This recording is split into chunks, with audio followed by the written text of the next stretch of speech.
Good morning, everyone. Today we're checking out a brand new video from Prague Magic to where he's finally hopping back to giving more starter Pokemon new typings. And this time we're here with Gen 5. It's time. Grass, Fire, and Water have been the de facto starter Pokemon types since the very beginning. But what if that Oh, hadn't been the Unova. My case? Well, mistake. we've answered that with the first 4 generations of Pokemon, so let's move on to the Unova starters. Yeah. Hey everyone, Brandon here. So first up is the first Pokemon in the Unova Dex, Snivy. Wait, for real?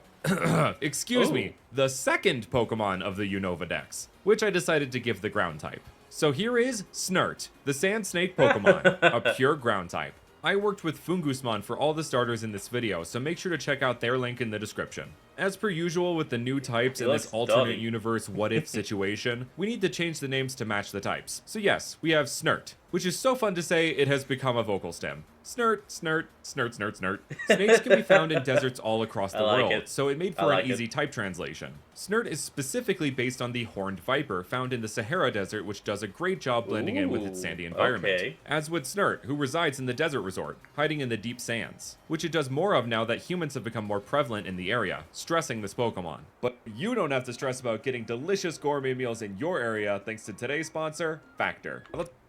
No, well. Let's get back to it. At level 17, Snert evolves into Servern, the cave snake Pokemon. Okay. This Pokemon is well known for hiding out within caves, as its category implies. It serves as a protector of hordes of Snert that it travels with. The Sahara spans across most of North Africa and covers a good part of Egypt. As such, Servern has the added inspiration of Cleopatra, the last pharaoh of Egypt before the Roman Empire incorporated it as a province. Servern's scales look like a collar of Nefer amulets, which were said to bring good luck to the wearer. And on the head, the scales match the look of what pop culture knows as the Cleopatra bob, but it also is reflective of the hood of a snake, specifically the Egyptian cobra, whose black coloration has been featured more upon evolving. And that coloration is even furthered at level 36 when Servern evolves into Serperish, the divine Pokemon, a ground dragon type. Serperish evolves from referencing a pharaoh to multiple Egyptian gods. Firstly, it is based on Apep, a god of darkness and the underworld seen in the form of an enormous snake, capable of creating devastating earthquakes from its movements.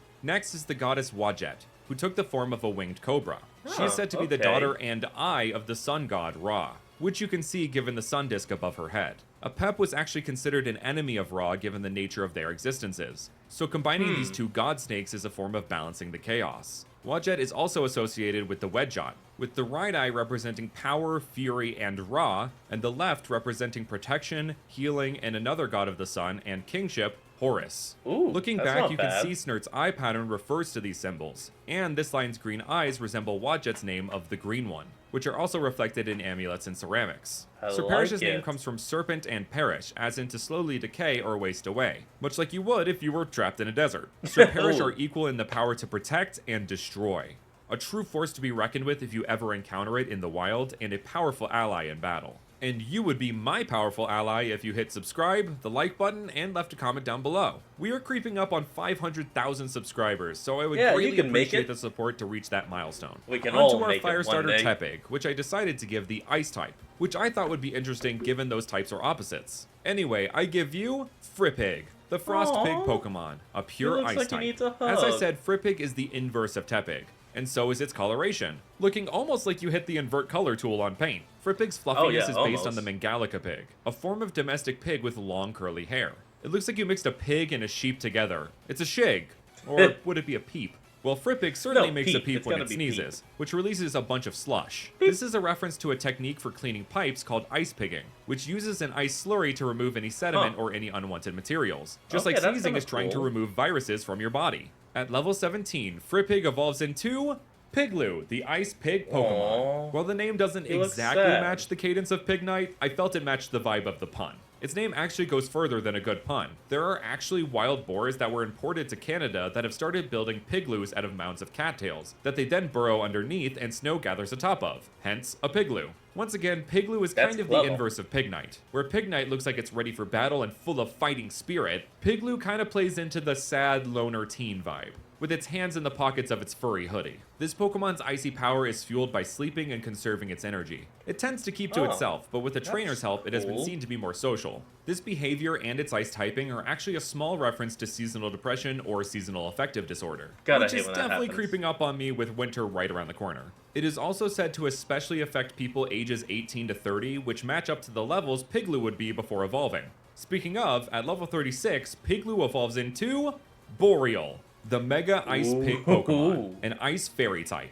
Okay, so this is the first time I've pretty much abandoned the name matching the original as far as placement, but honestly, Emboar is such a good name and so simple that swapping out some kind of icy or cold themed pun in there was pretty much impossible. So I decided to swap the placement to make a new pun with the word Boreal, which means a north or northern region, but can also be classified as relating to the climate zone south of the Arctic. It also refers to the Aurora Borealis, as instead of flames, Boreal has this aurora collar. Just south of the collar, we have this symbol on Boreal's stomach, which is meant to replicate the Triquetra or the Triskel, both of which have Nordic origins. The Triquetra was first discovered on the... The symbol technically means that of body, mind, and soul being interlinked. I think. I may be wrong on that. Funbow runestones in Sweden, and the Triskel, also known as Odin's horns, obviously commemorates Odin, but specifically his quest to drink the mead of poetry, Odorir. Boreal's white and gold coloration, along with its aurora, referred to the mythical Norse boar Gullinbursti, which was the mount of Freyr,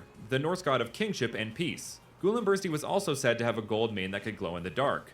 All of those elements felt very fitting of the fairy type, and with this final stage, the inversion of Emboar comes to a head, with its name reversing the placement of Boar, and its type combo being the exact opposite of the fire fighting type. Boreal's icy might is summoned from its chest in a colorful display. The happier it is, the more dazzling the power becomes. And for our water starter, Oshawott, I opted to give it the steel type. Some astute longtime viewers of the channel may have noticed that this is the original type trio I gave to the Kanto starters, but swapped which kind of starter got which type.